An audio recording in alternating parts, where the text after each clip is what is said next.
कैसे हो बच्चों। पिछले क्लास में मैंने पिछले वीडियो लेक्चर में मैंने तुम्हें कॉन्सेप्ट ऑफ इक्विपोटेंशियल पॉइंट सिखाया। उससे क्यूब के एक प्रॉब्लम को मैंने सॉल्व करके तुम्हें दिया। आज फिर वही क्यूब का प्रॉब्लम हम सॉल्व करेंगे, बट डिफरेंट पॉइंट ए और बी लेकर के। बच्चे क्या समझते हैं कि एक क्यूब है तो एक ही आंसर होगा। नहीं बेटा, कभी भी आर इक्विवेलेंट जो है वो ए और बी पॉइंट पे डिपेंड करता है। तुम जाके पिछले वीडियो में देखना, हमने पिछले वीडियो में ए और बी पॉइंट 1 और 8 पे लिया है, जबकि इस बार हम ए और बी पॉइंट 7 और 8 पे ले रहे हैं। देखो, पिछली बार 1 और 8 पे लिया था जो अपोजिट डायगोनल था। इस बार देखो 1 और 8 पे लिया था पिछली बार, जो कि अपोजिट डायगोनल था।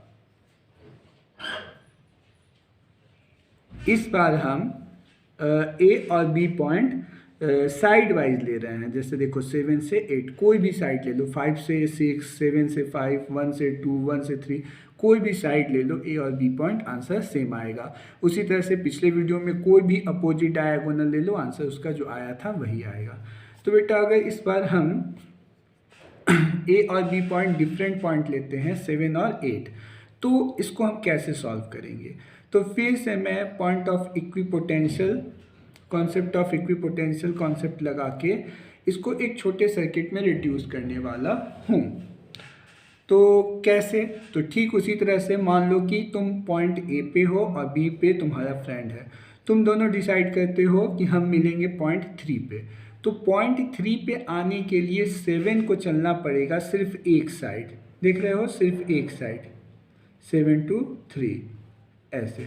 लेकिन जो बी पॉइंट 8 पे है उसको 3 तक आने के लिए मिनिमम 2 रास्ते कवर करने होंगे। देखो मिनिमम लिखते, 4 से 8 से 4, 4 से 3।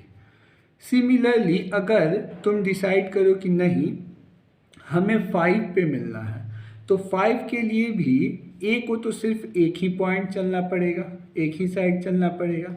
लेकिन बी को फिर इस बार 8 to 6 और 6 to 5 दो साइड चलने होंगे। मतलब कि 7 और 8 ये तो हो ही गए, लेकिन 7, 8 के रिस्पेक्ट में 3 और 5 पॉइंट जो हैं 7 के पास हैं, ये तो 7 के इधर लिख दो, 3, 5, ये दोनों इक्विपोटेंशियल पॉइंट्स हैं। कैसे, फिर से रिपीट कर देता कि 7 को 3 तक जाना हो या 7 को 5 तक जाना हो, उसको एक ही साइड चलना पड़ेगा। और बी को 3 पे जाना हो या बी को 5 पे जाना हो, उसको 2 साइड चलना पड़ेगा। तो ये दोनों पॉइंट जो हैं इक्विपोटेंशियल हो गया, आइडेंटिकल हो गया for a and b. Similarly इस बार डिसाइड करो कि नहीं हम तो 4 पे मिलेंगे। तो 4 पे मिलने के लिए 8 को बी को सिर्फ एक साइड चलना पड़ेगा, जबकि ए को 2 साइड। सिमिलरली अगर 6 डिसाइड करो तो 6 पे आने के लिए 8 को सिर्फ एक बार, लेकिन 7 को 2 बार चलना पड़ेगा। मतलब कि ए और बी 4 पे मिले या 6 पे मिले, दोनों को सेम डिस्टेंस कवर करना होगा, सेम चलना पड़ेगा, सेम एनर्जी डिस्ट्रीब्यूशन होगा। तो अब कौन से पॉइंट बच गए, 8 ही पॉइंट्स थे वर्टिसेस पे, 1 2 3 4 5 6 7 8। तो उसमें 2 2 4 5 6, 2 आ गए, 2 बच गए, 2 4 6, 2 4 5 6। तो यहाँ पे लिख दो 7 के नज़दीक कौन है, कौन कौन से बच गए, 3, 1 and 2। तो यहाँ पे 1 लिख दो और यहाँ पे 2 लिख दो। अब देख के रीअरेंज करो। जैसे 7 से 8 के बीच में एक रेसिस्टेंस, तो 7 से 8 के बीच में एक रेसिस्टेंस, ओके। 7 से 3 के बीच में एक, तो 7 से 3 के बीच में एक। टोटल ऐसे 12 आने चाहिए क्योंकि क्यूब में 12 साइड होते हैं। फिर 7 से 3 हो गया, 7 से 3 हो गया, 7 से 5, 5 इधर है तो 7 से 5 ये हो गया, ओके। 8 से 7 हो गया, 8 से 4, 4 यहाँ है, 8 से 4 एक हो गया। फिर 8 से 6, तो 8 यहाँ 6 यहाँ, तो ये दोनों सिंपल पैरेलल में, ये पैरेलल में, ये पैरेलल में। अब 3 और 1, तो 1 से 3 के बीच में एक, धड़ल्ले से एक बना दो, ये हो गया। फिर तुम्हारा 5 से 1 के बीच में एक है, तो धड़ल्ले से 5 के 1 के बीच में एक बना दो। फिर देखो 4 और 2 के बीच में 4 और 2 एक रेसिस्टेंस बना दो। फिर 6 से 2 के बीच में एक, एकदम मज़े से बना दो। 1 से 2 के बीच में एक, 1 से 2 के बीच में एक। कितने हो गए बच्चे? 2 4 5 6 7 8 9 10। कितने बच गए? 2 बच गए सर। तो वो 2 कौन से हैं और ढूंढते हैं। 3 5 और 4 6। देखो 5 और 6 के बीच में एक है, तो 5 और 6 के बीच में एक हो गया।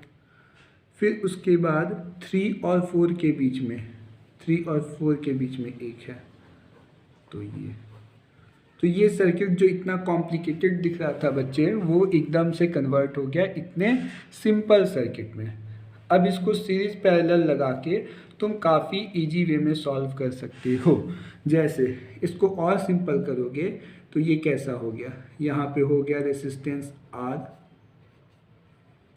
यहाँ पे हो गया पैरेलल में R/2, यहाँ पे हो गया, याद रखना हमारा A यहाँ है और B यहाँ है, ठीक है ना, 7 और 8 पे। तो ये हो गया फिर से तुम्हारा R/2। फिर यहाँ पे देखोगे तो ये हो गया R/2, यहाँ पे हो गया R और यहाँ पे हो गया R/2। अब बेटा ये तीनों, ये R/2, ये R, ये R/2, ये तीनों जो है सीरीज में हो जाएंगे। अच्छा यहाँ भी एक R/2, ये वाला देखो, ये R/2, R/2, R/2, R/2। अब इसके बाद बेटा तुम खुद भी अगर इसको सॉल्व करना चाहोगे तो कर पाओगे। सर्किट देख लो, मैं पेज टर्न करने वाला हूँ, समझ गए। तो अब इसको फाइनली यहीं पे सॉल्व करो ना, और रिड्यूस कर दूँ, छोटा सर्किट बना दूँ। ओके, तो इसके बाद बच्चे मेरा यहाँ ऊपर R बच गया 7 और 8 के बीच में, और ये जो तीनों थे यहाँ पे बच जाएगा R/2, यहाँ पे बच जाएगा R/2, यहाँ पे R/2, और ये तीनों मिलके R/2 यहाँ पे हो जाएंगे 2R सीरीज में। अब इसके बाद ये सीरीज पैरेलल तुम लगाओ, सॉल्व करो, क्योंकि इसके बाद वीडियो लंबा हो जाएगा, कैलकुलेशन सिंपल है तो तुम खुद भी कर लोगे। ये 2R R/2 पैरेलल में, फिर तीनों सीरीज में, फिर इसके साथ पैरेलल में। तो इस तरह से फाइनली सॉल्व करोगे। कुछ काम तुम्हारे लिए भी छोड़ दिया मैंने, क्योंकि अब ये सर्किट सिंपल है। यहाँ A, यहाँ B, तो ये दोनों तुम्हारा हो गया पैरेलल, फिर तीनों सीरीज, फिर पैरेलल। तो इसको सॉल्व करने पे हमारा आंसर आता है 7/12।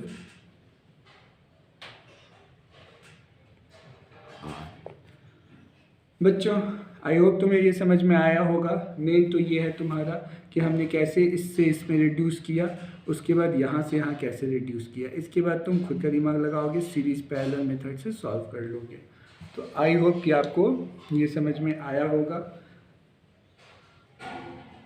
ऐसे ही और शॉर्टकट्स मेथड डिफरेंट चैप्टर्स पे पाने के लिए बने रहिए। मिलते हैं अगले वीडियो में। Thank you.